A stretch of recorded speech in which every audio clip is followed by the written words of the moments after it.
সপ্তম শ্রেণীর আমাদের পরিবেশে দেখবে তৃতীয় অধ্যায় কি পরমাণু অণু ও রাসায়নিক বিক্রিয়া। হ্যাঁ, সামনেই তোমাদের পরীক্ষা আছে, দ্বিতীয় পর্যায়ক্রমিক মূল্যায়ন।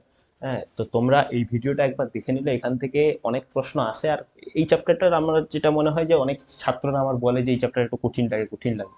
তাই সেই জন্য আমি কি করলাম, এই চ্যাপ্টারটা নিয়েই ভিডিও বানালাম। দেখো, প্রথমেই কি বলেছে যে পরমাণু অণু ও রাসায়নিক বিক্রিয়া। তাহলে আমাকে আগে জানতে হবে যে পরমাণু কি, অণু কি। আচ্ছা বলো কি, পরমাণু কাকে বলবো আর অণু কাকে বলবো? সিক্সেই তোমরা পড়েছো যে পরমাণু কাকে বলে আর অণু কাকে বলে। বলো পরমাণু কাকে বলে, বলো। পরমাণু হলো ধরো তুমি কি করলে না, যে কোনো একটা লোহা নিলে, লোহা বা একটা চক নিলে, চককে গুঁড়ো গুঁড়ো গুঁড়ো গুঁড়ো করে সবচেয়ে ছোট যে গুঁড়োটা পাবে তাকেও যদি ছোট করা যায়, সেই সবচেয়ে ছোট কণ, হ্যাঁ, যার মধ্যে ওই মৌলের রাসায়নিক গুণগুলো থাকবে তাকে আমি বলবো পরমাণু। তার মানে কি, একটা লোহা নিলাম বা একটা চকের টুকরো নিলাম, তাহলে চকের একদম ছোট টুকরো যার মধ্যে ওই মৌলের রাসায়নিক গুণগুলো থাকবে তাকে আমি কি বলবো, পরমাণু। অণু কাকে বলবো, অনেকগুলো পরমাণু মিলে কি তৈরি হয়, অণু তৈরি হয়। হ্যাঁ, আর রাসায়নিক বিক্রিয়া আসছি পরে পরে। তাহলে দেখো, সবার প্রথম যেটা পরমাণু কাকে বলবো বললাম। পরমাণু কাকে বলে, দেখো বলছে মৌলিক পদার্থের ক্ষুদ্রতম কণা যা রাসায়নিক বিক্রিয়ায় অংশগ্রহণ করে তাকে পরমাণু বলে। তাহলে কি বললাম, যে মৌলিক পদার্থের ক্ষুদ্রতম কণা, একটা মৌলিক পদার্থের একদম ক্ষুদ্রতম যে কণা, রাসায়নিক বিক্রিয়ায় ওই কণাটাই অংশগ্রহণ করবে। এবং ওই যে চকের, ধরো আমি বললাম যে চকের গুঁড়ো যে উদাহরণটা দিয়েছিলাম না, চকের মধ্যে যা গুণ থাকবে, ওই চকের যে একদম ছোট যে কণাটা তার মধ্যেও সেই রাসায়নিক গুণগুলো থাকবে, তাকেই আমি কি বলবো, পরমাণু। পরমাণুর গঠন মূলত তিনটি অতি পারমাণবিক কণা দিয়ে তৈরি। তাহলে পরমাণুকেও ভাঙা যায়, পরমাণুকেও ভাঙা যায়। আর পরমাণুকে ভাঙলে মেনলি তিনটে জিনিস পাওয়া যায়। কি কি তিনটে জিনিস? এই তিনটে জিনিসের মধ্যে প্রথম আসবো প্রোটন, আর ইলেকট্রন আর নিউট্রন। আচ্ছা আসছি আসছি পরে পরে। দেখো তাহলে তিনটে জিনিস কি কি, প্রথম প্রোটন, তারপরে নিউট্রন, তারপরে ইলেকট্রন। আচ্ছা পরমাণুকে ভাঙলে কি পাচ্ছি, তিনটে জিনিস, প্রোটন, ইলেকট্রন আর নিউট্রন। প্রোটন কোথায় থাকে? প্রোটন বলছে পরমাণুর কেন্দ্রে, নিউক্লিয়াস। আচ্ছা নিউক্লিয়াস জিনিসটা কি আমি জানি না। আচ্ছা একটু পরে বুঝে যাবে, জাস্ট একটু ধৈর্য ধরো, 2 মিনিট দাও, 2 মিনিট পরেই বুঝে যাবে যে পরমাণু নিউক্লিয়াস কি, প্রোটন কি, নিউট্রন কি আর ইলেকট্রন কি। তাহলে পরমাণুর কেন্দ্র একটা, কি বললাম, যে একদম ছোট কণা যার মধ্যে মূল রাসায়নিক গুণগুলো আছে তাকে আমি কি বললাম, পরমাণু। তাহলে ধরো এইটা একটা পরমাণু, এটা একটা পরমাণু। এই পরমাণুর একদম মাঝখানে যেই কণা যেটা থাকে, বেশিরভাগ পরমাণুর ভর সব এর মধ্যেই থাকে, এটাকে বলা হয় কি, নিউক্লিয়াস। এর মধ্যে কে কে থাকে? এর মধ্যে থাকে প্রোটন আর নিউট্রন। প্রোটনের আধান কি? দেখো প্রোটনের আধান লেখা আছে প্লাস বা ধনাত্মক আধান যুক্ত। আর নিউট্রনের আধান কি? নিউট্রনের কোনো আধান হয় না, নিউট্রন নিস্তরী।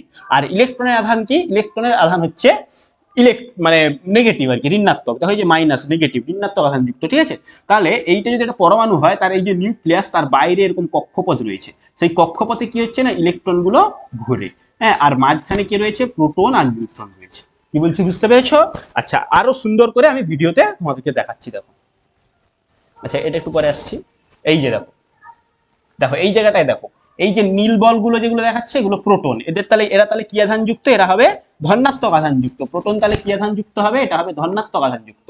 নিউট্রন নিস্তরী, কোনো আধান নেই, নিউট্রনকে যেন গোল সিম্বল দিয়ে দেখানো হয়, নিউট্রনের কোনো আধান নেই, নিস্তরী। ইলেকট্রন কি আধান যুক্ত? ইলেকট্রন হবে ঋণাত্মক আধান যুক্ত, ঠিক আছে। দেখো একদম পরমাণু, এটা যদি একটা পুরো পরমাণু হয়, এটা যদি একটা পরমাণু হয়, তার একদম মাঝখানে খুব ছোট জায়গাটা যেখানে যে নীল বল আর লাল বলগুলো আছে, হ্যাঁ, লালগুলোকে নিউট্রন দেওয়া হচ্ছে আর নীলগুলোকে প্রোটন দিয়ে দেখানো হচ্ছে। তাহলে একটা জিনিস খেয়াল করো, তাহলে প্রোটন আর নিউট্রনটা কোথায় আছে? পরমাণুর মাঝখানে। তাহলে পরমাণুর মাঝখানে যেখানে প্রোটন আর নিউট্রন থাকে তাকে আমরা কি বলবো? নিউক্লিয়াস বলবো। আর দেখো এই যে একটা পথে দেখো ইলেকট্রন গুলো ঘুরি করতেছে, তাহলে এই যে পথগুলোকে বলবো কক্ষপথ। কি বলবো এগুলোকে?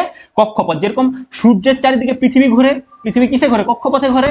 সেরকম নিউক্লিয়াসের চারিদিকে ইলেকট্রন গুলো ঘুরে, ইলেকট্রনের যে কক্ষপথ থাকে সেই কক্ষপথে ঘুরে, ঠিক আছে।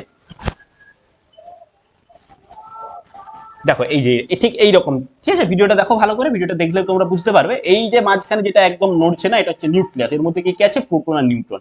আর বাইরে যেগুলো ঘোরাঘুরি করতেছে এগুলো হচ্ছে ইলেকট্রন, ইলেকট্রন বাইরে ঘোরাঘুরি করতেছে। আচ্ছা এবার আছে পরমাণু নিউক্লিয়াস। তাহলে পরমাণু নিউক্লিয়াস কাকে বলবো? বললাম যে পরমাণুর একদম কেন্দ্রে থাকা অতি ক্ষুদ্র ধনাত্মক আধানযুক্ত এবং অত্যন্ত ভারী অংশটিকে কি বলবো? নিউক্লিয়াস বলা হয়। খুব ভারী অংশটিকে নিউক্লিয়াস বলা হয়। কে আবিষ্কার করে নিউক্লিয়াস?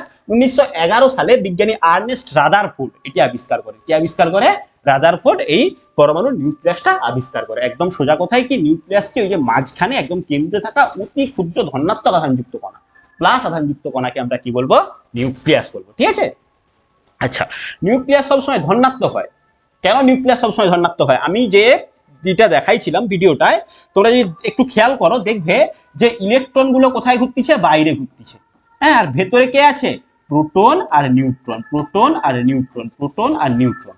তাহলে নিউট্রনের তো কোনো আধান নেই, নিউট্রনের কোনো আধান আছে, নিউট্রনের কোনো আধান নেই। তাহলে পরমাণুর মাঝখানে যদি নিউক্লিয়াস থাকে আর নিউক্লিয়াসে যদি শুধু প্রোটন আর নিউট্রন থাকে, তাহলে নিউক্লিয়াসটা, শুধু নিউক্লিয়াসটার কথা বলছি, শুধু নিউক্লিয়াসটা কি আধান যুক্ত হবে, প্রোটন বা ধনাত্মক আধান যুক্ত হবে। নিউক্লিয়াসটা কি হবে, ধনাত্মক আধান যুক্ত হবে।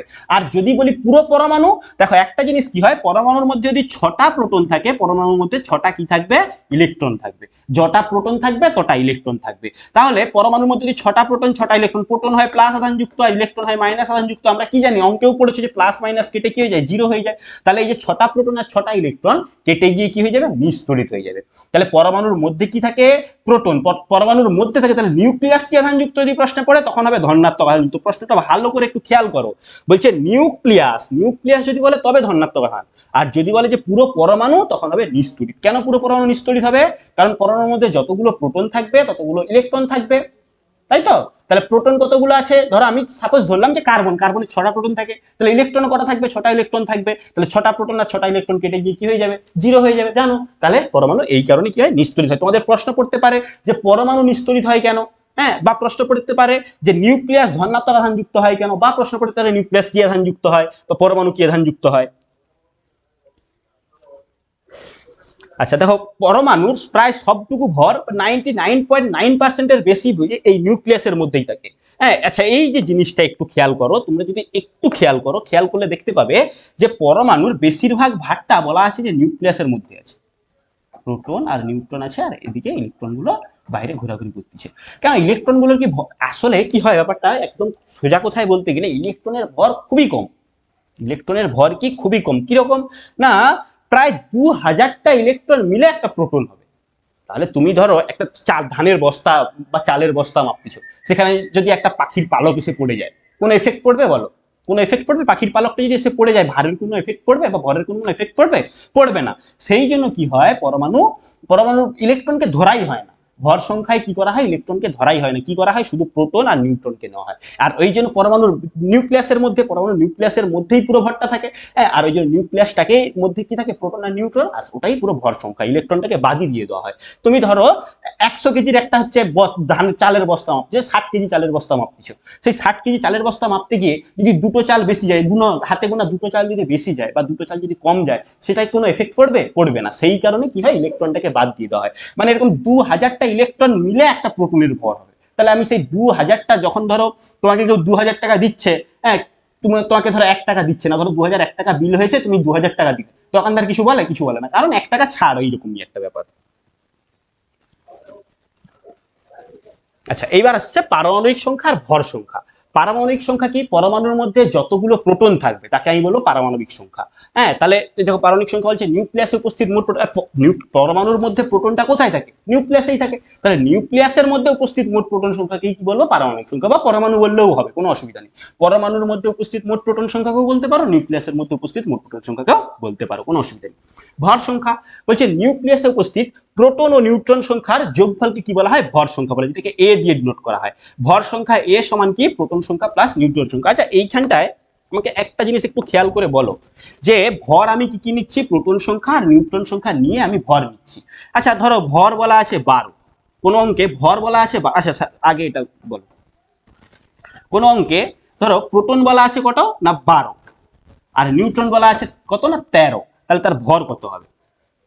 আমি ভর জানি প্রোটন প্লাস নিউট্রন, তাহলে 12 আর 13কে যোগ করবো, কত হয়ে যাবে, 25, সোজা কথা।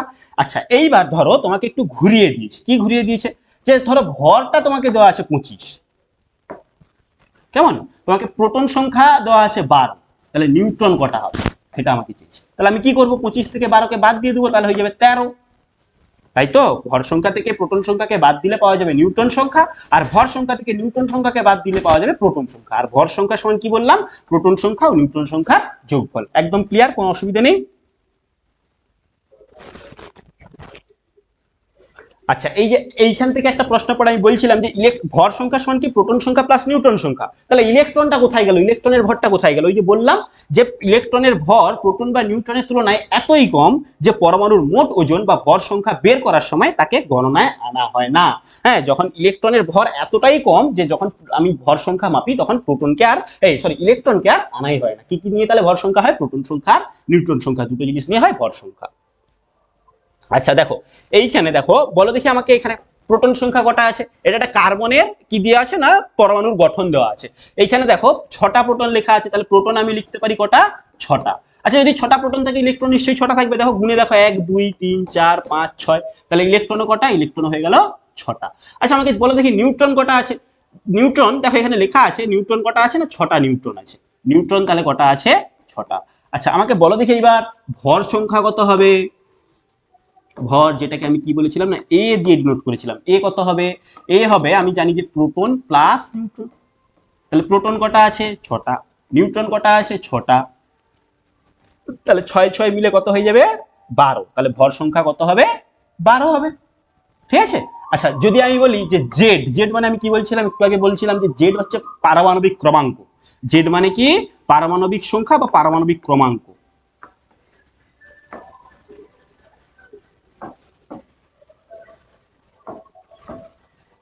তাহলে পারমাণবিক সংখ্যা কত হবে? যেটাকে আমি জেড দিয়ে ডিনোট করি সেটা কত হবে বলো? যতগুলো প্রোটন থাকবে সেটাই তার পারমাণবিক সংখ্যা হয়ে যাবে। তাহলে কত হবে? 6। কি বলছি বুঝতে পারলে? তাহলে প্রোটন কটা? 6টা। যটা প্রোটন থাকবে তটা ইলেকট্রন থাকবে। একটা পরমাণুর মধ্যে যতগুলো প্রোটন থাকবে ততগুলোই ইলেকট্রন থাকবে। তাহলে ইলেকট্রন কটা? 6টা। এই জন্য তো পরমাণু নিস্তড়িত হয়। প্রশ্ন করতে পারে পরমাণু নিস্তড়িত হয় কেন, বা পরমাণুর মধ্যে যদি 6টা প্রোটন থাকে ইলেকট্রন কটা থাকতে পারে, বা প্রোটন সংখ্যা নিউট্রন সংখ্যা দেওয়া আছে সেখান থেকে ভর সংখ্যা জিজ্ঞেস করতে পারে। কি বলছি বুঝতে পেরেছো? আচ্ছা এরপরে আমি জানবো যে আয়ন জিনিসটা কি। আয়ন জিনিসটা বুঝতে গেলে দেখো দুটো আমি একটা দেখাচ্ছি। সোডিয়াম, সোডিয়ামের কত হয়? 11, পারমাণবিক ক্রমাঙ্ক হয় 11। তাহলে সোডিয়ামকে আমি কিরকম আঁকবো? এই প্রথম কক্ষপথে আমি দুটো ইলেকট্রন আঁকলাম, তারপরে কক্ষপথে কটা ইলেকট্রন আঁকবো? 8টা ইলেকট্রন আঁকবো। কটা? 1 2 3 4 5 6 7 8, 8টা ইলেকট্রন। তারপরে কক্ষপথে কটা ইলেকট্রন থাকবে? তারপরে কক্ষপথে থাকবে একটা ইলেকট্রন। কি বলছি বোঝো ভালো করে। সোডিয়ামের তাহলে কত? প্রথম কক্ষপথে দুটো, তারপরে কক্ষপথে 8টা, 2 4 6 8টা, তারপরে কক্ষপথে একটা, তাহলে টোটাল 11টা ইলেকট্রন হয়ে গেল। এইবার আমি কি করব না, ক্লোরিন আরেকটা মৌল নিলাম, কি ক্লোরিন। ক্লোরিনের কত হয়? ক্লোরিনের পারমাণবিক ক্রমাঙ্ক হয় 17। ঠিক আছে, তাহলে ক্লোরিন প্রথম কক্ষপথে কটা ইলেকট্রন? দুটো। তারপরে কক্ষপথে কটা ইলেকট্রন? 8টা। 1 2 3 4 5 6 7 8টা। তারপরে কক্ষপথে কটা ইলেকট্রন হবে? 7টা। 1 2 3 4 5 6 2 4 2 6 আর 7। তাহলে টোটাল কটা ইলেকট্রন হলো? 17টা। পরমাণু, প্রত্যেকটা পরমাণু যখন রাসায়নিক বিক্রিয়ায় অংশগ্রহণ করবে সে কি চাইবে? যে তার বাইরের কক্ষপথে 8টা ইলেকট্রন থাক। কি চাইবে? যে সর্ববহিষ্ঠ কক্ষপথে বা সবার বাইরের কক্ষপথে কটা ইলেকট্রন থাকতে? 8টা ইলেকট্রন থাকতে। আচ্ছা বলো যে সোডিয়াম, এ কি করবে? এর কাছে লাস্ট শেষ কক্ষপথে কটা ইলেকট্রন আছে? একটা ইলেকট্রন। তাহলে তুমি আমাকে বলো যে এ 7টা ইলেকট্রন নেওয়াটা সুবিধা হবে নাকি একটা ইলেকট্রন দিয়ে দেওয়াটা সুবিধা হবে, কাউকে ছেড়ে দেওয়াটা সুবিধা হবে? বলো, 7টা চারদিক দিয়ে জোগাড় করা এটা সুবিধা হবে নাকি একটা ইলেকট্রন ছেড়ে দেওয়া এটা সুবিধা হবে? অবশ্যই একটা ইলেকট্রন ছেড়ে দেওয়া সুবিধা হবে। তাহলে সোডিয়াম কি করবে? একটা ইলেকট্রন, সোডিয়াম কি করবে? একটা ইলেকট্রন ছেড়ে দিবে। যদি একটা ইলেকট্রন ছেড়ে দেয় তাহলে এই কক্ষপথটা থাকলো না। তাহলে এই কক্ষপথ না থাকলে তার ভিতরে কক্ষপথে কটা ইলেকট্রন আছে? দেখো 2 4 6 8, 8টা ইলেকট্রন আছে। তাহলে কি বললাম? যে সোডিয়াম একটা ইলেকট্রন ছেড়ে দিবে। আর ক্লোরিন, ক্লোরিনের বাইরের কক্ষপথে কটা ইলেকট্রন আছে? কোনো দেখি 1 2 3 4 5 6 7, তাহলে 7টা ইলেকট্রন আছে। ক্লোরিন কি করবে? ওই একটা ইলেকট্রন নিয়ে নিবে। ক্লোরিন কি করবে? একটা ইলেকট্রন নিবে। নিবে, কি বলছি বুঝতে পারলে? হ্যাঁ, পরমাণু সবসময় কি চাইবে? যে রাসায়নিক বিক্রিয়া করার সময় কি চাইবে? যে তার বাইরের কক্ষে বা সর্ববহিষ্ঠ কক্ষপথে একটা মাত্র 8টা ইলেকট্রন থাকবে। কি চাইবে? যে 8টা ইলেকট্রন থাকবে। আচ্ছা তাহলে এইবার তুমি আমাকে বলো যে সোডিয়াম, সোডিয়ামের মধ্যে প্রোটন কটা ছিল? প্রোটন ছিল 11টা। ইলেকট্রন কটা ছিল? ইলেকট্রনও ছিল 11টা। আচ্ছা ক্লোরিন, ক্লোরিনের মধ্যে প্রোটন কটা ছিল? প্রোটন ছিল 17টা। প্রোটন কটা ছিল? প্রোটন ছিল 17টা। ইলেকট্রন কটা ছিল? ইলেকট্রনও ছিল 17টা। এইবার আমি যে এক্ষুনি তোমাকে ছবি দিয়ে বোঝালাম যে সোডিয়াম কি করবে? একটা ইলেকট্রন ছেড়ে দেবে। সোডিয়াম যদি একটা ইলেকট্রন ছেড়ে দেয় তখন সোডিয়ামের ইলেকট্রন কত হয়ে যাবে? 10। তাহলে এবার আমাকে বলো দেখি এই সোডিয়ামের মধ্যে ইলেকট্রন খুব বেশি আছে না প্রোটন বেশি আছে? ইলেকট্রন আছে 10টা, প্রোটন আছে 11টা। তাহলে 10টা ইলেকট্রন 10টা প্রোটনকে কাটতে পারবে, কিন্তু একটা এখনো তো থেকে যাবে না, একটা ইলেকট্রন তো, একটা প্রোটন তো থেকে যাবে। তাই জন্য সোডিয়াম কি হয়ে যাবে? আচ্ছা, প্রোটনের আধান কি? প্রোটনের আধান কি? প্রথমেই বলেছিলাম প্রোটনের আধান হচ্ছে ধনাত্মক, তাহলে সোডিয়াম কি হয়ে যাবে? প্লাস হয়ে যাবে। কি বলছি বুঝতে পারলে? সোডিয়াম তাহলে কি হয়ে যাবে? প্লাস হয়ে যাবে। কেন প্লাস হচ্ছে? যে ইলেকট্রন ছাড়বে সে কি হয়ে যাবে? ধনাত্মক আধান যুক্ত হয়ে যাবে। আর যে ইলেকট্রন নিল, এ 17টা ছিল, আরো একটা ইলেকট্রন যোগ হলো, 17টা ছিল, আরো একটা ইলেকট্রন যোগ হলো, যোগ হয়ে কটা হয়ে গেল না? 18টা ইলেকট্রন হলো। তাহলে এই 17টা ইলেকট্রন 17টা প্রোটনকে কাটতে পারবে, আর একটা ইলেকট্রন তো এক্সট্রা রয়ে যাচ্ছে। তখন তাহলে ক্লোরিন কি হয়ে যাবে? ক্লোরিন কি আধান যুক্ত হবে? ক্লোরিন হয়ে যাবে ঋণাত্মক আধান যুক্ত। বুঝতে পারলে? আচ্ছা, এইটাকেই আয়ন বলে। যখন পরমাণু কি হবে না আধানযুক্ত অবস্থায় থাকবে সেটাকে আমি কি বলবো? আয়ন। তাহলে এই যে Na+, এবার আয়ন হয় দুই প্রকার, একটা হয় ক্যাটায়ন আর একটা হয় অ্যানায়ন। ক্যাটায়ন কাকে বলবো? অ্যানায়ন কাকে বলবো? ধনাত্মক আধানযুক্ত আয়নকে কি বলবো? ক্যাটায়ন। কি বলবো? ধনাত্মক। কাকে ক্যাটায়ন বলবো? ধনাত্মককে বলবো ক্যাটায়ন। আর ঋণাত্মককে কি বলবো? ঋণাত্মককে বলবো অ্যানায়ন। আচ্ছা, এবার আমাকে বলো যে ধনাত্মক, আচ্ছা এই একটু মনে রাখার কি, ধনাত্মক ক্যাটায়ন ঋণাত্মক অ্যানায়ন এগুলো প্রচুর গুলায়। সেই জন্য কি মনে রাখবে, দেখো বয়স্ক হয়ে গেলে, বয়স্ক হয়ে বয়স বেড়ে গেলে লোকেরা কিরকম করে ধকে ধকে চলে, মানে ধকা, ধকা মনে রাখবে, ধকা। তাহলে ধনাত্মক ক্যাটায়ন যখন এরকম লিখে রাখো না, ধনাত্মক ক্যাটায়ন। হ্যাঁ, বয়স হয়ে গেলে মানুষ কি হয়? ধকে ধকে চলে। তাহলে এই যে ধকা, ধ ফর ধনাত্মক, কা ফর ক্যাটায়ন। হ্যাঁ, আর যদি ধনাত্মক ক্যাটায়ন হয় তাহলে বাকিটা বাকি, ঋণাত্মক অ্যানায়ন। ঠিক আছে? তাহলে কি বললাম? যখন কোনো পরমাণু ইলেকট্রন ছেড়ে দেবে, ইলেকট্রন ছাড়তেছে মানে কি? ইলেকট্রন কমে গেল, প্রোটন বেশি হয়ে গেল। প্রোটন বেশি হয়ে গেল মানে কি? সে ধনাত্মক আধান যুক্ত হয়ে গেল। হ্যাঁ, তাহলে সেটাকে আমি কি বলবো? ক্যাটায়ন বলবো। কি বলবো? ক্যাটায়ন। আর যখন কোনো পরমাণু ইলেকট্রন নিবে তখন সে কি হয়ে যাবে? ঋণাত্মক আধান যুক্ত হয়ে যাবে। তখন সেটাকে আমি কি বলবো? বলবো যে অ্যানায়ন। কি বলবো? অ্যানায়ন। ঠিক আছে? তাহলে দেখো, তড়িৎগ্রস্ত বা আধানযুক্ত পরমাণুকেই আয়ন বলবো যখন কোনো পরমাণু আয়ন আকারে থাকবে। কেন আয়ন আকারে থাকে? কারণ আমি এক্ষুনি বললাম যে প্রত্যেকটা পরমাণু চায় তার বাইরের কক্ষপথে 8টা করে ইলেকট্রন থাকুক। সেই জন্য কি চাইবে সে? না একটা ইলেকট্রন ছাড়তে পারে, বা দুটো ইলেকট্রন ছাড়তে পারে, আবার দুটো ইলেকট্রন নিতে পারে, বা একটা ইলেকট্রন নিতে পারে, বা 3টে ইলেকট্রন ছাড়তে পারে, নিতে পারে। ঠিক আছে? তড়িৎগ্রস্ত বা আধানযুক্ত পরমাণুকে আমি কি বলবো? আয়ন বলবো। আয়ন দুই প্রকার বললাম, কি কি? একটা হচ্ছে কি না ক্যাটায়ন, আরেকটা হচ্ছে কি না অ্যানায়ন। তাহলে ক্যাটায়ন কি না যখন কোনো পরমাণু এক বা একাধিক, একটাও হতে পারে বা একের চেয়ে বেশিও হতে পারে, ইলেকট্রন বর্জন করে। বর্জন করে মানে কি? দেখো বর্জনটা হাইলাইট করা হয়েছে, বোল্ড করা হয়েছে। বর্জন করে মানে কি? বর্জন মানে ছেড়ে দেয়। তাহলে তখন প্রোটন সংখ্যা ইলেকট্রনের চেয়ে বেড়ে যাবে। ইলেকট্রন ছেড়ে দিয়েছে, ইলেকট্রন চলে গেছে, প্রোটন ইলেকট্রন সমান ছিল, ইলেকট্রন যদি একটা কমে যায় তাহলে প্রোটন বেশি হবে। হ্যাঁ, তাহলে ইলেকট্রনের চেয়ে বেড়ে যায়, ফলে পরমাণুটি ধনাত্মক আধান যুক্ত হয়। একেই বলে কি? ক্যাটায়ন। আর অ্যানায়ন কাকে বলবো? যখন কোনো পরমাণু এক বা একাধিক ইলেকট্রন গ্রহণ করবে, নিয়ে নিলাম, আমি ইলেকট্রন নিলাম, তাহলে আমার মধ্যে ইলেকট্রন বেশি হয়ে গেল, তাহলে তখন সে কি হয়ে যাবে? অ্যানায়ন। তখন ইলেকট্রন সংখ্যা প্রোটনের চেয়ে বেড়ে যায়, ফলে পরমাণুটি ঋণাত্মক আধান যুক্ত হয়ে যায়। একেই বলে কি? অ্যানায়ন। আচ্ছা, এখানে কিছু তাহলে ক্যাটায়ন আর অ্যানায়নের নাম আছে। প্রথমে দুটো ক্যাটায়নের নাম আছে। আর এইখান থেকে একটা জিনিস আসবে, যোজ্যতা। যে যতগুলো ইলেকট্রন ছাড়বে বা যে যতগুলো ইলেকট্রন নিবে সেটাই হবে তার যোজ্যতা। দেখো এখানে হাইড্রোজেন কি করবে? দেখো হাইড্রোজেন কি করবে? ইলেকট্রন কি করবে? ছাড়বে। দেখো লেখাটা ঠিক এরকম হবে, এইচ এর এই মাথায় প্লাস হবে। এই যে এন এ লিখেছি, এন বড় হাতের, এ ছোট হাতের, প্লাসটা উপরে, ছোট করে প্লাসটা হবে উপরে। হ্যাঁ, এটা যেমন লেখাটা এখানে হয়ে গেছে, এটা হবে না, কিরকম হবে না এরকম উপরে প্লাস হবে। তাহলে হাইড্রোজেন কি করবে? একটা ইলেকট্রন ছেড়ে দেবে। আচ্ছা, হাইড্রোজেনে যদি দেখি, হাইড্রোজেন যদি দেখি এরকম থাকে, একটা ইলেকট্রন থাকে, ও কি করে? একটা ইলেকট্রন ছেড়ে দেয়। ঠিক আছে? সোডিয়াম যদি দেখি, সোডিয়ামেরটা আমি তোমাদেরকে বলছিলাম, সোডিয়ামেরটা কি বলেছিলাম যে একটা ইলেকট্রন ছাড়বে। পটাশিয়ামও কি করবে? একটা ইলেকট্রন ছাড়বে। তাহলে আমি যদি বলি যে পটাশিয়ামের যোজ্যতা কত, তাহলে পটাশিয়ামের যোজ্যতা হয়ে যাবে 1। সোডিয়ামের যোজ্যতা কত? সোডিয়ামের যোজ্যতা হবে 1। হাইড্রোজেন যোজ্যতা কত? হাইড্রোজেনের যোজ্যতা হবে 1। ক্যালসিয়াম, ক্যালসিয়াম কি করবে? দুটো ইলেকট্রন ছাড়বে, এই জন্য এর যোজ্যতা কত? যোজ্যতা হয়ে যাবে 2। ম্যাগনেসিয়াম, ম্যাগনেসিয়াম কটা ইলেকট্রন ছাড়বে? না দুটো ইলেকট্রন ছাড়বে। আর Mg2+, আচ্ছা এগুলো সব কি আয়ন বলো দেখি? কি আয়ন? ক্যাটায়ন না অ্যানায়ন? ইলেকট্রন ছেড়ে দিচ্ছে তাহলে প্রোটন বেশি হয়ে যাচ্ছে। আর বলছিলাম প্রোটন মানে কি ধনাত্মক, আর ধনাত্মক আধানযুক্ত আয়নকে আমি কি বলবো ক্যাটায়ন বলবো। তাহলে এগুলো সব কিসের কি দিলাম ক্যাটায়ন। দেখো অ্যালুমিনিয়াম 3টে ইলেকট্রন ছাড়বে এই জন্য Al3+।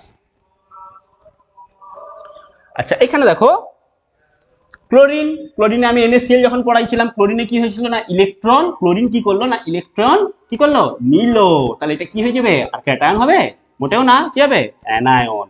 ফসফরাস একটা ইলেকট্রন নেয় অ্যানায়ন। আচ্ছা যখন ওটা যখন রাসায়নিক বিক্রিয়া করবে দেখো NaCl তোমরা 6এও পড়েছো, NaCl মৌলের নাম কি হয় সোডিয়াম ক্লোরাইড হয়ে যায়। যখন কেউ ইলেকট্রন গ্রহণ করে তার নাম কি হয় পরিবর্তন হয়ে যায়, নামটা মানে ঠিক অক্সাইড হয়ে যায়।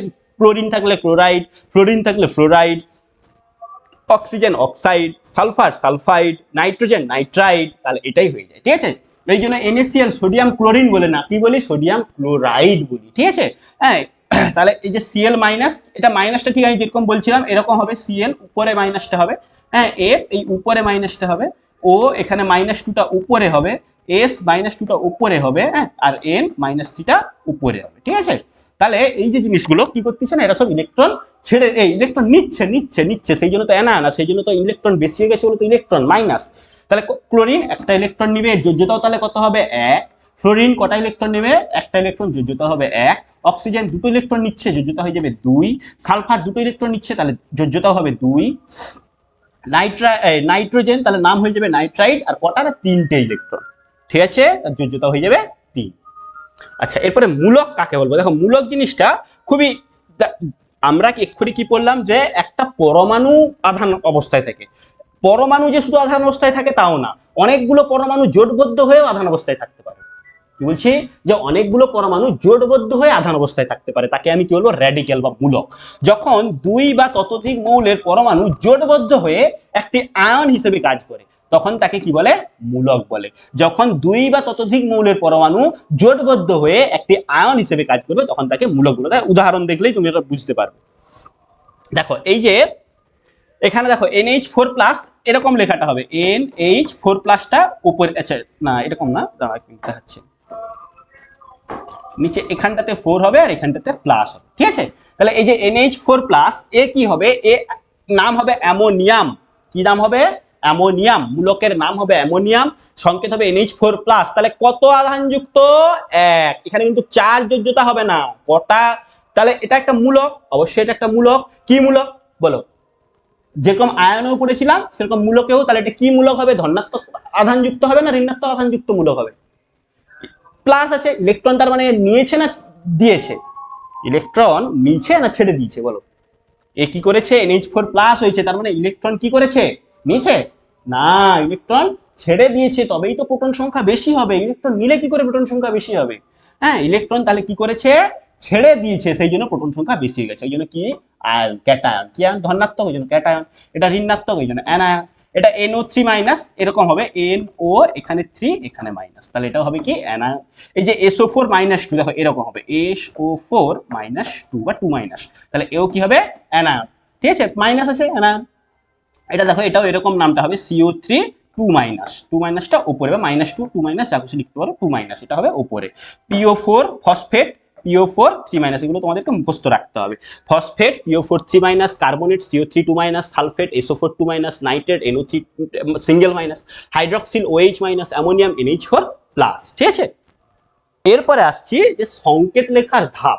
সংকেত লেখার আগে তোমাকে যোজ্যতাটা জিনিসটা জানতে হবে, যোজ্যতা তুমি যদি জানো, হ্যাঁ সংকেত লেখা কোনো ব্যাপার না, কোনো ব্যাপারই না সংকেত লেখা। এর যোজ্যতা কত, এর যোজ্যতা 1। ক্লোরিন Cl এর যোজ্যতা কত, এরও যোজ্যতা 1। তাহলে এই এর যোজ্যতা এর কাঁধে, এর যোজ্যতা ওর কাঁধে, তাহলে লিখবো কি Na1Cl1, এই নিচে 1 আর লেখার দরকার নেই, নিচে 1 লেখার কোনো দরকার নেই, তাহলে এর নাম কি হবে, এর সংকেতটা কি হবে NaCl, NaCl for sodium chloride. এরকম ভাবে সুন্দর করে তুমি যদি যোজ্যতা জানো কোনো ব্যাপার না।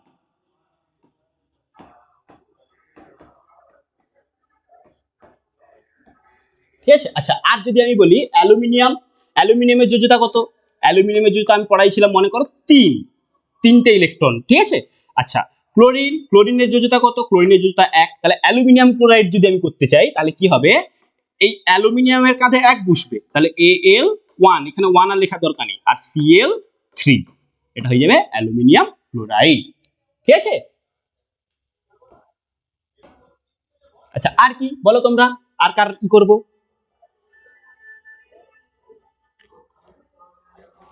তাহলে জিঙ্ক ক্লোরাইড করতেছি। জিঙ্কের কত? জিঙ্কের হয় 2, জিঙ্কের যোজ্যতা কত? 2। ক্লোরিনের যোজ্যতা কত? ক্লোরিনের যোজ্যতা হয় 1। তাহলে জিঙ্কের কাঁধে বসবে 1, 1 আর লেখার দরকার নেই, বললাম ক্লোরিনের কাঁধে কত বসবে? 2। জিঙ্ক ক্লোরাইড তাহলে হবে ZnCl2। ঠিক আছে? এবার দেখো সিইউ দিয়ে আমি বোঝাচ্ছি কপারের পরিবর্তনশীল যোজ্যতা। কপারকে বলা হয় পরিবর্তনশীল যোজ্যতা, 6 কিছুটা পড়েছিল। আচ্ছা, ভালো করে এখন বুঝিয়ে দিচ্ছি। দেখো, কপারে দুটো যোজ্যতা হয়। কপারের যোজ্যতা কখনো 1 হয়, আবার কপারের যোজ্যতা কখনো 2 হয়। কি বললাম? কপারের যোজ্যতা কখনো 1 হয়, আবার কপারের যোজ্যতা কখনো 2 হয়। কপারের যোজ্যতা 1 হলে কি বলবো, কপারের যোজ্যতা 2 হলে কি বলবো? আচ্ছা, সিইউ আর সিএল, ক্লোরিনের 1 নিলাম, এখানে আমি ক্লোরিনের কি নিলাম? 1 নিলাম। দেখো, তাহলে এর নাম কি হয়ে যাবে? CuCl। আর এর নাম কি হয়ে যাবে? সিউর সঙ্গে 1 আসবে আর সিএল এর সঙ্গে 2 যাবে, CuCl2। দেখো, যখন কম যোজ্যতাটা হবে তখন সেটা করবো আস। কি বলবো? আস। তাহলে কপার হয়ে যাবে কিউপ্রাস, এর নাম কি হবে? কিউপ্রাস। আর ক্লোরিন ফর ক্লোরাইড বলেছিলাম, কিউপ্রাস ক্লোরাইড। এটা কি হবে? CU for cupric. এই হ্যাঁ, কিউপ্রিক। দেখো, এখানে এর যোজ্যতা কত আমি নিয়েছি? 2, এর যোজ্যতা 1 নিয়েছি, এই জন্য এটা কিউপ্রাস। আর এর যোজ্যতা 2 নিয়েছি, এই জন্য এটা কি হয়ে যাবে? কিউপ্রিক।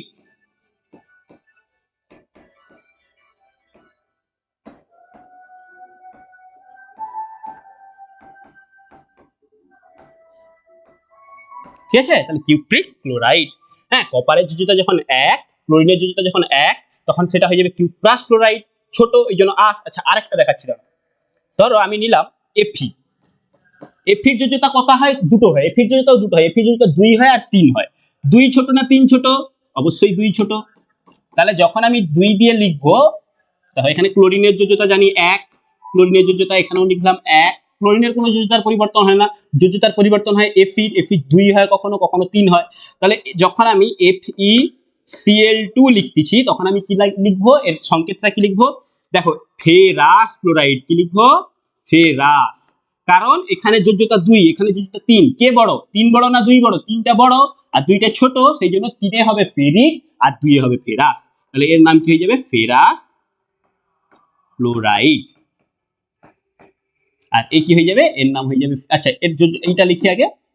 তাহলে এফির সাথে 1 বসবে আর সিএল এর সঙ্গে 3 বসবে, তাহলে এর নাম কি হয়ে যাবে? Ferric chloride.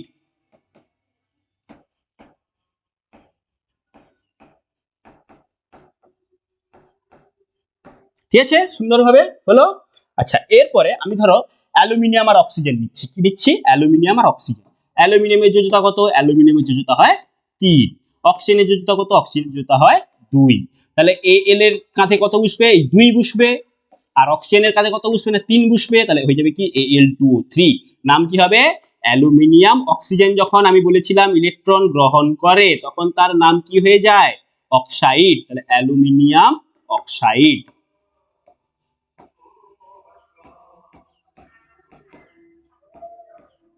কি বলছি বুঝতে পারলে? হুম। তাহলে সংকেতটা এইভাবেই লিখতে হয়, আর কোনো ব্যাপার নেই এর মধ্যে।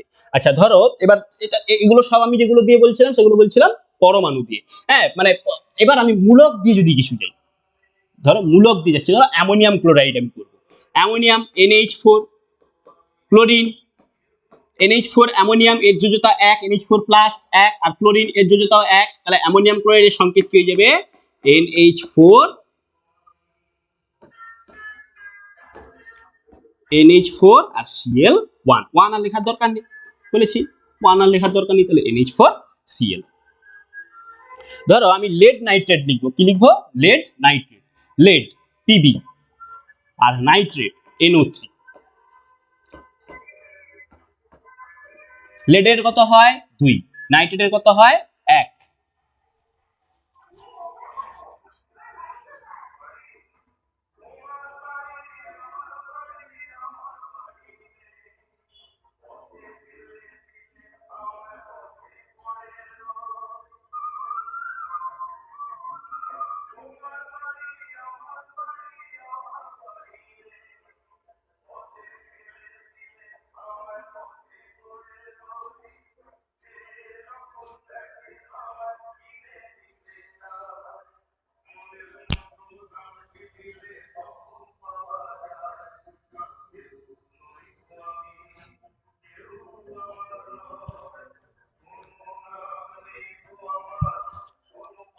তাহলে এর চিহ্নটা কি হবে না পিবি আর কি হবে NO3। আচ্ছা পিবির কাঁধে 1 বসবে, 1 আর বসানোর দরকার নেই, NO3 এর কাঁধে 2 বসবে, তখন কি দিতে হবে একটা ব্র্যাকেট দিতে হবে NO3 এর হোল 2।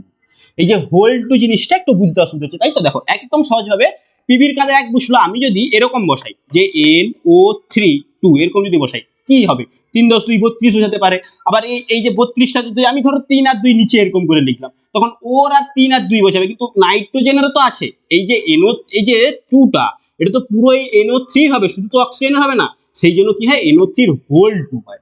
বলছি বুঝতে পারলে? তাহলে সোজা কথা আমি আবার একবার বলতেছি, ধরো পিবি এর যোজ্যতা কত 2, NO3 এর যোজ্যতা কত না 1, তাহলে এর চিহ্নটা কি হয়ে যাবে পিবি NO3 এর হোল 2। ঠিক আছে, একদম সহজ ব্যাপার, কারণ পিবির কাঁধে 1 বসবে আর NO3 এর কাঁধে 2 বসবে। ঠিক আছে,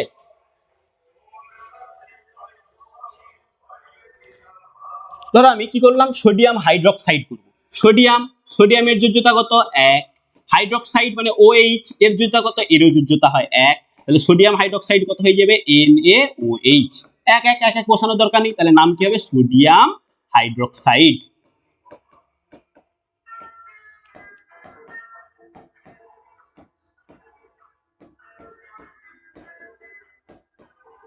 ঠিক আছে,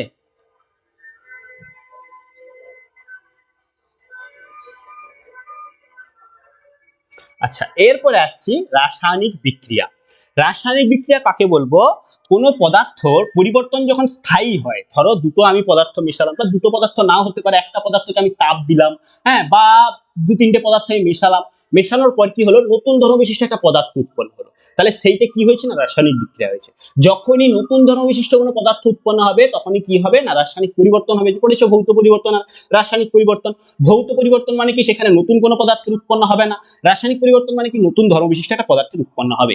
তাহলে কোনো পদার্থের পরিবর্তন যখন স্থায়ী হয় এবং নতুন ধর্মবিশিষ্ট পদার্থ তৈরি হয় তখন তাকে আমরা কি বলি রাসায়নিক বিক্রিয়া বলি। কোনো পদার্থের পরিবর্তন যখন স্থায়ী হয় এবং নতুন ধর্মবিশিষ্ট পদার্থ তৈরি হয় তখন তাকে আমরা রাসায়নিক বিক্রিয়া বলি। এই বিক্রিয়াকে যখন আমরা চিহ্ন সংকেতের মাধ্যমে খাতায় লিখি তখন তাকে বলি রাসায়নিক সমীকরণ। কি বলি তখন তাকে আমি? রাসায়নিক সমীকরণ। আচ্ছা আচ্ছা এটা একটু দেখিয়ে দিই। দেখো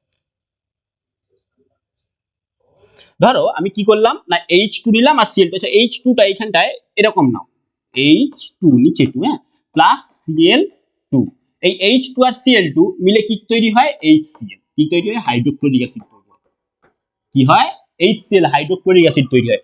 হ্যাঁ দেখো তাহলে এইখানটায় তুমি যদি দেখো তাহলে এটা কি লিখলাম আমি? সমীকরণ লিখলাম, কারণ আমি রাসায়নিক বিক্রিয়াটাকে খাতায় লিখে দেখালাম, তাহলে এটা হলো কি না সমীকরণ লিখলাম। তাহলে যে রাসায়নিক সমীকরণের দুটো পদার্থ হয়, বিক্রিয়ক আর বিক্রিয়জাত পদার্থ। বিক্রিয়ক কোনগুলো? যেগুলো আমি দিলাম, বা এই যে তীর চিহ্নর বাম দিকে যেগুলো থাকবে সেগুলো হয়ে যাবে বিক্রিয়ক। তীর চিহ্নের বাম দিকে যেগুলো থাকবে সেগুলো হবে বিক্রিয়ক, তীর চিহ্নের ডান দিকে যেগুলো থাকবে সেগুলো হবে বিক্রিয়জাত পদার্থ।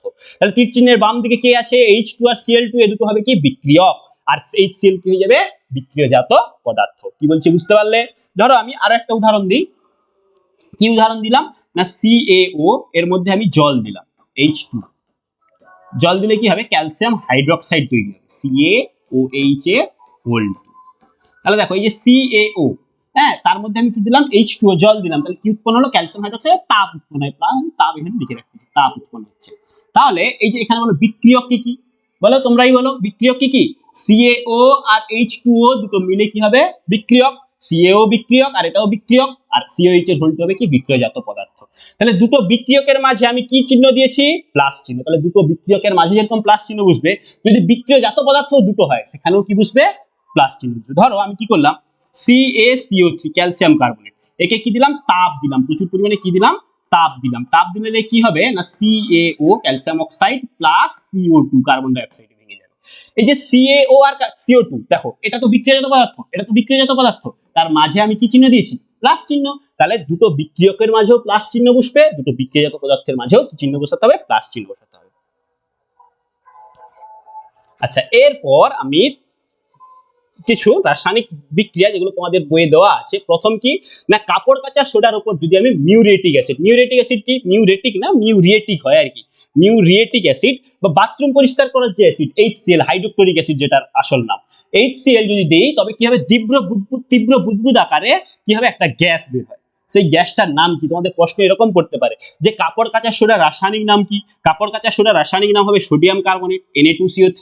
হ্যাঁ, আর তার উপর যদি আমি HCl বা হাইড্রোক্লোরিক অ্যাসিড দিই বা কাপড় আছে তোমার বাথরুম পরিষ্কার করার অ্যাসিড দিই, তাহলে কি উৎপন্ন হবে? কোন একটা বুদবুদ করে উৎপন্ন হয়। সেই বুদবুদের মধ্যে কোন গ্যাস থাকে? দেখো, কোন দ্রবণে যদি বুদবুদ উৎপন্ন হয়, তার মানে বুঝতে হবে কোনো গ্যাস নির্গত হচ্ছে। কোন গ্যাস বের হচ্ছে? কি গ্যাস? না, এখান থেকে কার্বন ডাই অক্সাইড গ্যাস বের হয়। দেখো আমি পুরো সুন্দর করে লিখে দিচ্ছি যে কাপড় কাচা সোডার উপর মিউরেটিক অ্যাসিড, মিউরিয়েটিক হবে এটা, মিউরিয়েটিক অ্যাসিড ঢাললেন, তবে তীব্র বুদবুদ আকারে একটি গ্যাস বের হবে, এটি হলো কার্বন ডাই অক্সাইড। দেখো তোমরা এটা এটা একটু ভিডিওটা দেখে নাও।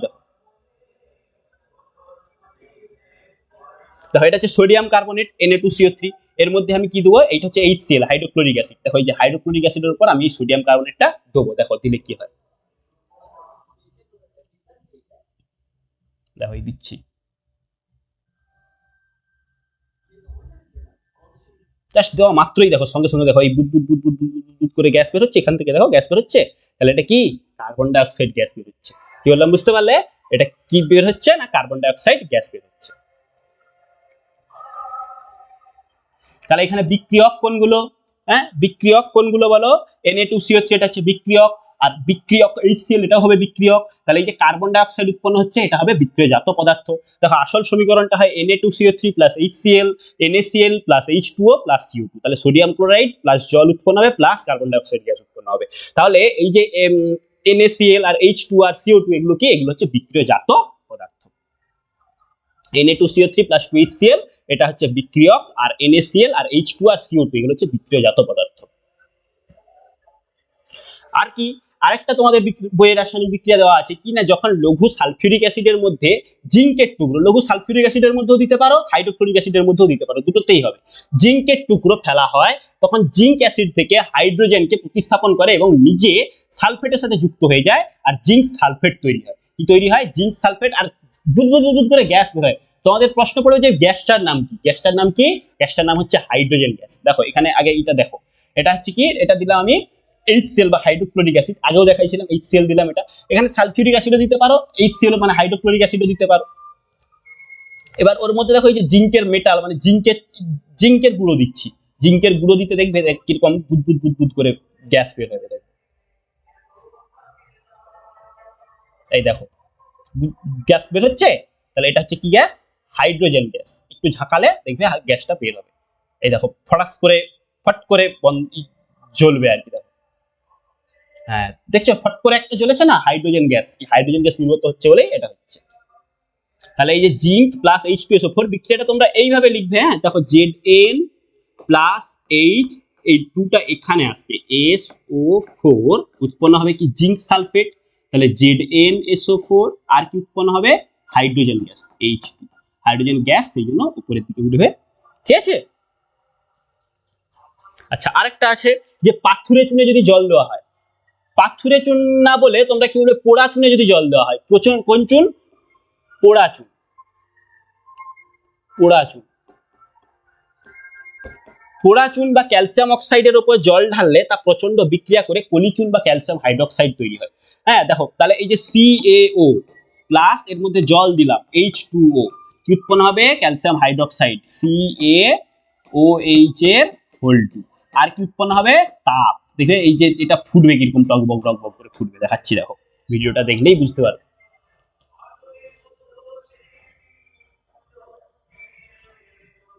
এই দেখো এটা জল দিলাম, এটা হচ্ছে তোমার পোড়াচুনের উপর জল দিতে দেখো টকবক করে ফোটা শুরু হয়ে গেছে। দেখো একটু একটু করে ফোটা শুরু হয়ে গেছে, দেখতে পাচ্ছ? দেখো এবার ফুটতিছে জল টকবক করে।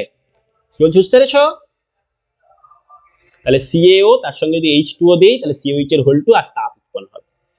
আচ্ছা আর রাসায়নিক বিক্রিয়া কি আছে? আর রাসায়নিক বিক্রিয়া বলতে যদি ক্যালসিয়াম কার্বনেট, এই যে চুনা পাথর, এটা হচ্ছে ক্যালসিয়াম কার্বনেট CaCO3, এই ক্যালসিয়াম কার্বনেটকে যদি আমি 1000 ডিগ্রি তাপ দিই, 1000 ডিগ্রি সেলসিয়াস উষ্ণতায় গরম করলে এটা কি হবে?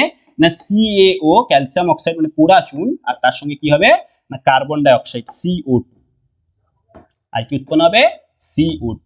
ঠিক আছে, তাহলে ক্যালসিয়াম কার্বনেট তাকে যদি আমি 1000 ডিগ্রি সেলসিয়াস তাপমাত্রা দেই তাহলে কি উৎপন্ন হবে ক্যালসিয়াম অক্সাইড আর কার্বন ডাই অক্সাইড। দেখো এখানে তিনটে রাসায়নিক সমীকরণ আছে। প্রথম কথা আমি একদম এইটার থেকে শুরু করি, পাথুরে চুন, হ্যাঁ বা চুনা পাথর যেটা ক্যালসিয়াম কার্বনেট। ক্যালসিয়াম কার্বনেটকে আমি 1000 ডিগ্রি সেলসিয়াস তাপ দিলাম, কি উৎপন্ন হলো ক্যালসিয়াম অক্সাইড CaO, আর কি উৎপন্ন হলো কার্বন ডাই অক্সাইড। এবার এই CaOটাকে যদি আমি জলের সঙ্গে মিশাই, CaOর সঙ্গে যদি জল মিশাই তাহলে কি উৎপন্ন হবে ক্যালসিয়াম হাইড্রোক্সাইড CaOH এর হোল2, আর কি উৎপন্ন হবে তাপ। কি বলছি বুঝতে পারছো? হ্যাঁ, এটা তোমার রাসায়নিক সমীকরণ সহ এই বিক্রিয়াটা আর এই বিক্রিয়াটা, এই দুটো রাসায়নিক সমীকরণ সহ তোমাদেরকে করে রাখতে হবে। ঠিক আছে, দুটোই বিক্রিয়া আমি এখানে লেখা আছে সুন্দর করে, রাসায়নিক বিক্রিয়া সহ তোমাদেরকে পড়ে রাখতে হবে। আচ্ছা, এরপরে আসবে যে রাসায়নিক সমীকরণের সমতা বিধান। কি রাসায়নিক সমীকরণের সমতা বিধান? রাসায়নিক সমীকরণের সমতা বিধান জিনিসটা হচ্ছে কি না ভরের সংরক্ষণের সূত্র বলে একটা সূত্র আছে। হ্যাঁ দেখো, আমরা সবাই জানি যে হাইড্রোজেন আর অক্সিজেন মিলে কি তৈরি হয় জল তৈরি হয়, H2O জল তৈরি হয়।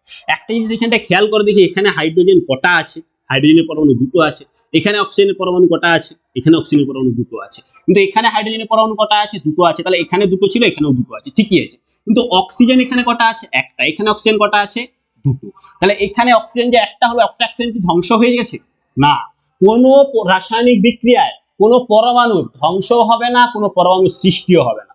কি বলছি বুঝতে পারলে? এই জন্য এটা কি করতে হবে না সমতা বিধান করতে হবে। কিরকম ভাবে সমতা বিধান করবো, আমি যদি এখানে 2 দিই তাহলে হাইড্রোজেন 4টা হয়ে যাচ্ছে, এখানে যদি 2 দিই তাহলে হাইড্রোজেন 4টা হয়ে যাচ্ছে। দেখো এখানে তাহলে হাইড্রোজেন কটা, এইটার এটা গুণ হয়, 2 দুগুণে 4টা, এখানে অক্সিজেন কটা দুটো, তাহলে হাইড্রোজেন 4টা আর অক্সিজেনের এই অক্সিজেনটা এর সঙ্গে আছে, মানে এই H2O-টা এই H-টাও যেমন এর সঙ্গে আছে অক্সিজেনটাও এর সঙ্গে আছে, তাহলে দুটো অক্সিজেন হয়ে গেল। বুঝেছো? আচ্ছা আরো সুন্দর করে বোঝাচ্ছি একটা একটা করে দাও। আচ্ছা, কার্বন আর অক্সিজেন মিলে কি তৈরি হয় কার্বন ডাই অক্সাইড তৈরি হয়, কার্বন মনোক্সাইড তৈরি হয়। দেখো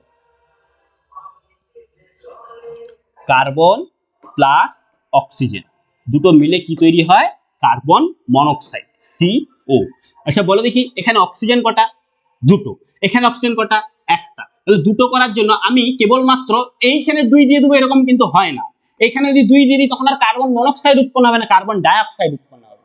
কি বলছি, এখানে যদি আমি 2 দিয়ে দিই তখন আর কার্বন মনোক্সাইড উৎপন্ন, তখন কি উৎপন্ন হবে কার্বন ডাই অক্সাইড উৎপন্ন হবে। সেই জন্য আমাকে কি করতে হবে,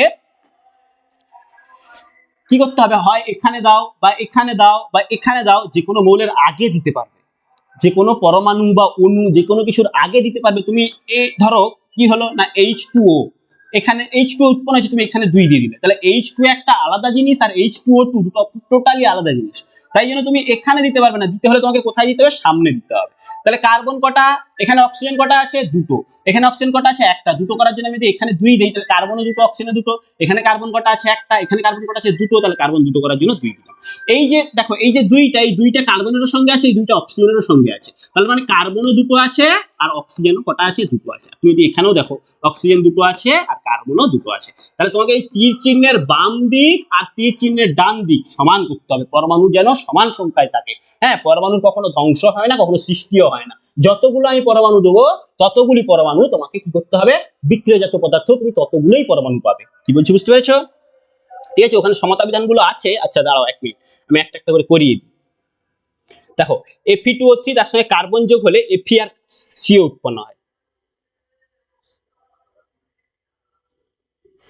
তোমাদের বইয়ে যে এগুলো আছে সেগুলো এখানে পুরো সমতা মানে সমাধান করে দেওয়া আছে। দেখো ছিল Fe2O3 আর তার সঙ্গে কার্বন, এখানে আছে Fe আর CO। দেখো Fe2O3 আর 3C, এখানে হয়ে গেছে Fe আর 3CO। দেখো এখানে কটা অক্সি ছিল দুটো, এখানে Fe কটা আছে একটা, দুটো করার জন্য 2 দিয়ে দিলাম। অক্সিজেন কটা আছে 3টে, এখানে অক্সিজেন কটা আছে একটা, 3টে করার জন্য 3 দিলাম।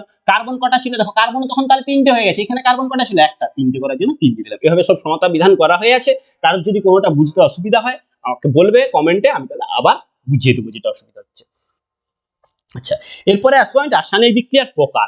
রাসায়নিক বিক্রিয়া তোমাদের সিলেবাস অনুযায়ী 4 প্রকার জানলেই হয়, 5 প্রকার দেখো বলে দিচ্ছি, 4 প্রকার 5 প্রকার যেটা খুশি ধরতে পারো। 4 প্রকারটা আগে আমি বলতেছি, দেখো মেন 4টা প্রকার সেটা বলতেছি, আরেকটা প্রকার কি হয় সেটা আমি বলে দিচ্ছি। দেখো প্রথম প্রকার হচ্ছে প্রত্যক্ষ সংযোগ বিক্রিয়া।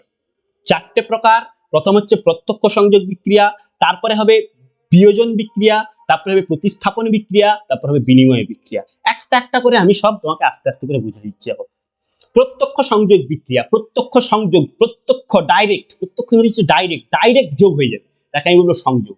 মানে ব্যাপারটা একদম সহজ, যখন দুই বা তার চেয়ে বেশি মৌল বা যৌগ সরাসরি যুক্ত হয়ে একটা কি করবে, যৌগ, নতুন যৌগ গঠন করবে, অবশ্যই মৌল গঠন হবে না, যৌগ গঠন করবে, নতুন যৌগ গঠন করবে, তাকে প্রত্যক্ষ সংযোগ বিক্রিয়া বলবো। কি না, দুটো বা তার চেয়ে বেশি মৌল, আমি যদি দেখি যে এ আর বি, কি এ আর বি, এই এ আর বি দুটো মিলে কি হয়ে যাচ্ছে, এবি তৈরি হয়ে যাচ্ছে। কি এ আর বি দুটো মিলে কি তৈরি হয়ে যাচ্ছে, এবি তৈরি হয়ে যাচ্ছে। মানে এ ছিল বি ছিল, দুটো ডাইরেক্ট যোগ হয়ে এবি তৈরি হয়ে যাচ্ছে, ব্যাস সোজা। এটা হচ্ছে প্রত্যক্ষ সংযোগ বিক্রিয়া। দুটো উদাহরণ দেখো, C+O2 CO2। দেখো ও এই যে লেখাগুলো এগুলো এরকম লিখবে, ও নিচে 2, হ্যাঁ, আর এখানেও এটা হবে সি ও এই নিচে 2, ঠিক আছে। দেখো Mg আর ও, ম্যাগনেসিয়াম আর অক্সিজেন মিলে তৈরি হচ্ছে ম্যাগনেসিয়াম অক্সাইড, তাহলে এটা এগুলো সব কি প্রত্যক্ষ সংযোগ বিক্রিয়া, ডাইরেক্ট যোগ হয়ে যাচ্ছে, এটা হলো প্রত্যক্ষ সংযোগ বিক্রিয়া। আচ্ছা, বিয়োজন বিক্রিয়া কাকে বলবো? বিয়োজন বিক্রিয়া এর ঠিক উল্টোটা, সংযোগ মানে যোগ করা, বিয়োজন মানে বিয়োগ করা, মানে ভেঙে দেওয়া। তাহলে বিয়োজন বিক্রিয়া কি না, একাধিক মৌল বা যৌগ, সরি একটাই মৌল বা যৌগ সেখান থেকে ভেঙে অনেকগুলো মৌল বা যৌগ তৈরি হবে, একটাই যৌগ সেখান থেকে ভেঙে অনেকগুলো মৌল বা যৌগ তৈরি হবে। দেখো ধরো বলছে যে যখন একটি যৌগিক পদার্থ ভেঙে গিয়ে দুই বা ততোধিক সরলতম, মিনিমাম দুটো বা তার চেয়েও বেশি সরলতম পদার্থে পরিণত হয়, তাকে আমি কি বলবো, বিয়োজন বিক্রিয়া বলে। এটা মেনলি তাপ আর তড়িতের ফলে হয়। দেখো এখানে এ বি একসঙ্গে ছিল, এ বি জোটবদ্ধ অবস্থায় ছিল, আমি কি দিলাম, তাপ দিলাম বা তড়িৎ দিলাম, তাহলে কি হয়ে যাচ্ছে, এ বি আলাদা হয়ে যাচ্ছে, তাহলে এটাকে আমি কি বলবো, বিয়োজন বিক্রিয়া। যদি উদাহরণ দেখো CaCO3 ক্যালসিয়াম কার্বনেট ছিল, ভেঙে গিয়ে কি হয়ে গেছে, CaO আলাদা হয়ে গেছে, CO2 আলাদা হয়ে গেছে, তাহলে এটা কি বিক্রিয়া, অবশ্যই বিয়োজন বিক্রিয়া। একটা ছিল সেটা ভেঙে দুটোতে তৈরি হয়ে গেছে, তাহলে বিয়োজন বিক্রিয়া। আচ্ছা, এরপরে আসো প্রতিস্থাপন বিক্রিয়া। প্রতিস্থাপন বিক্রিয়াটা কি? প্রতিস্থাপন বিক্রিয়া বলতে যখন কোনো, দেখো যে এই যে পরমাণুর মধ্যে তুমি যে ইলেকট্রন, প্রোটন, নিউট্রন পড়তেছো না, এইসব অনুযায়ী সক্রিয়, কম সক্রিয় মৌল আছে। অধিক সক্রিয় যেসব মৌলগুলো, হ্যাঁ, সেই মৌলগুলো, অধিক সক্রিয় মৌলগুলো কি হবে, অন্য একটা যখন যৌগের সঙ্গে বিক্রিয়া করবে, তখন সেই যৌগের মধ্যে যেটা থাকবে সেটাকে সে নিজে নিয়ে নিবে, দিয়ে তাকে আলাদা করে দেবে। ব্যাপারটা কিরকম হচ্ছে, ধরো এ হচ্ছে বেশি সক্রিয় একটা মৌল, এ হচ্ছে কি একটা বেশি সক্রিয় মৌল, মানে ধরো সাপোজ আমি বলতেছি যে এ হচ্ছে প্রচুর পাওয়ারফুল ব্যক্তি একজন, হ্যাঁ, আর বি আর সি দুজন ব্যক্তি, বি আর সি দুজন একসঙ্গে বেশ সুখে সংসার করতেছে। এ কি করলো, তার টাকা আছে, তার পয়সা আছে, সে কি করলো, শর্ট করে গিয়ে, হ্যাঁ, সি কে কিনে নিয়ে চলে গেল, সি কে নিয়ে চলে গেল, বি তখন একা হয়ে গেল।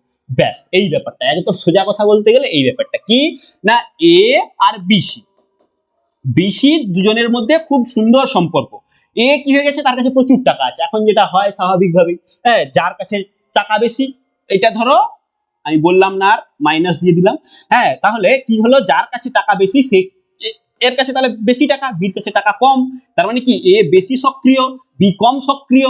এ বেশি সক্রিয় বলে কি করবে না, সি, এ হচ্ছে সি কে নিয়ে চলে আসবে, আর বি আলাদা হয়ে যাবে। এটাই হচ্ছে কি বিক্রিয়া, প্রতিস্থাপন বিক্রিয়া। প্রতিস্থাপন বিক্রিয়াটা কি না, Fe plus CuSO4, FeSO4 plus Cu কি হবে, দেখো এই যে Fe হচ্ছে বেশি সক্রিয়, এই যে কপারের থেকে, সক্রিয়তা সারি বলে এইটা আছে, তখন পড়বে যে কপারের থেকে Fe বেশি সক্রিয়, কপারের থেকে Fe কি হবে, বেশি সক্রিয়। কে বেশি সক্রিয় কে কম সক্রিয় সেটা একটা সারি আছে, সে সারিতে পড়বে, হ্যাঁ, সবচেয়ে উপরে আছে পটাশিয়াম, তারপর আছে সোডিয়াম, সে সারি আছে, বাদ দাও ওসব যাবো না।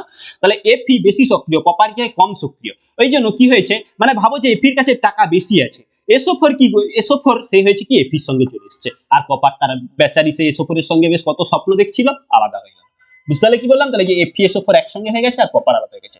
দেখো ব্যাপারটা কি হয় যে CuSO4টা এই সামনে ফুট না, এই নিচে ফুটটা আছে, ঠিক আছে, এটা একটু টাইপিং এর মিস্টেক হয়ে গেছে, তাহলে FeSO4টা এখানে না, আচ্ছা, তাহলে এই যে FeSO4 আর এই যে দেখো এই যে আগেরটা যেটা বললাম, Fe মানে কি লোহা, আর CuSO4 মানে কপার সালফেট, তুতে বলা হয় তোমাদের প্রচুর প্রচুর প্রচুর প্রচুর ইম্পর্টেন্ট পরীক্ষার জন্য। কি, এক হচ্ছে কাপড় কাচার সোডা, আর এক হচ্ছে তুতে, কি বলছি এদের রাসায়নিক নাম, তুতে হচ্ছে কপার সালফেট, CuSO4, হ্যাঁ।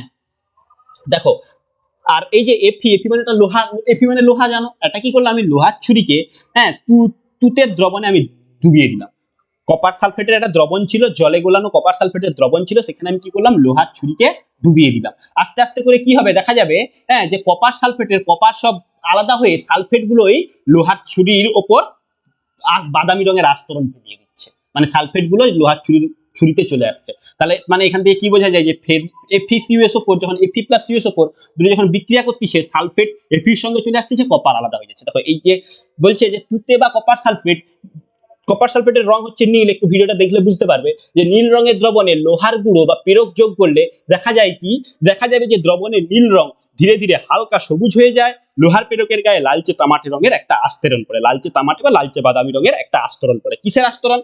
নিশ্চয়ই সালফেটের আস্তরণ, যে SO4 Feর উপর SO4 এর প্রলেপটা পড়ে যাচ্ছে, সেই জন্য এই রংটা হয়ে যায়। আর নীল রংটা আস্তে আস্তে করে হালকা হয়ে যাবে, কারণ CuSO4 কপার সালফেট একসঙ্গে থাকলে নীল রং থাকে, যখন সালফেট আলাদা হতে থাকবে তখন কপার আলাদা হয়ে গেলে যে নীল রংটা ছিল সেই নীল রংটা আস্তে আস্তে করে হারিয়ে ফেলবে। প্রশ্ন তোমাদের এটাও পড়তে পারে যে কপার সালফেটের রং কি, কপার সালফেটের জলীয় দ্রবণের রং কি? নীল রং হবে। দেখো ভিডিওটা দেখো, এটা হচ্ছে এই যে কপার সালফেট দিল, কপার সালফেট মিশানো হয়ে গেল, একদম নীল রং দেখতে পাচ্ছ। এরপর দেখো এই পীড়ককে আমি কি করব, এই কপার সালফেটের মধ্যে রেখে দিলাম। কিছুক্ষণ পর দেখা যাবে, দেখো ভিডিওটা একটু দেখো, দেখলে দেখা যাবে যে এই দেখো পীড়কের গায়ে আস্তে আস্তে আস্তে আস্তে করে বাদামি রঙের আস্তরণ পড়ে গেছে। দেখো এই দেখো কিরকম হয়ে গেছে, দেখছো? তাহলে আর কপার যে যেরকম নীল ছিল সেই নীলটা কি আছে? নেই। ঠিক আছে, বুঝতে পেরে গেছে একদম সুন্দর করে, এই জিনিসটা আমি তোমাকে বলতে চাইছি। আচ্ছা, এরপর আসো বিনিময় বিক্রিয়া। বিনিময় বিক্রিয়া কি? দুটো যৌগিক পদার্থ নিজেদের মধ্যে আয়ন বা মূলকের বিনিময় করে, তাকে আমি বিনিময় বিক্রিয়া বলবো। বিনিময় বিক্রিয়াটা জিনিসটা খুবই সুন্দর। AB আর CD চারজন ছিল, AB আর CD চারজন ছিল, A আর B একসঙ্গে ছিল, আর C আর D একসঙ্গে ছিল। দেখো এখানটায় A আর B একসঙ্গে ছিল, C আর D একসঙ্গে ছিল। A কি হয়ে গেছে? D কে নিয়ে নিয়েছে, B কি হয়েছে? C কে নিয়ে নিয়েছে। তাহলে AD একটা আলাদা হয়ে গেল, BC একটা আলাদা হয়ে গেল। এটাকে আমি কি বলবো? সোজা কথায় বিনিময় বিক্রিয়া। একদম সুন্দরভাবে বোঝানো হয়েছে। দেখো তাহলে উদাহরণ কি হবে? NaCl, তার সঙ্গে যদি AgNO3 নেই তাহলে AgCl আর NaNO3। দেখো Na সোডিয়ামের সঙ্গে ক্লোরিন ছিল, সেই ক্লোরিনটা কি হয়ে গেছে না Ag-র সঙ্গে চলে গেছে, আর নাইট্রেটটা কি হয়ে গেছে? এর সঙ্গে চলে আসছে। দেখো প্রতিস্থাপন বিক্রিয়ায় কি হয়ে গেছিল বলো দেখি? একজনের কাছ থেকে আরেকজন নিয়ে নিয়েছিল, তার পরিবর্তে তাকে কিছু দেয়নি, কিন্তু এখানে এ তার নিজেরটা ওকে দিয়ে তারটা নিজে নিয়ে নিল, এরকম একটা ব্যাপার। NaCl plus AgNO3, AgCl plus NaNO3। ঠিক আছে, AB plus CD, AD plus CB, এটা তো বলেই দিলাম। দেখো এবার এখানে একটু ভিডিওটা দেখো, দেখলে একটু বুঝতে পারবে। দেখো এটা হচ্ছে AgNO3 সিলভার নাইট্রেটের দ্রবণ।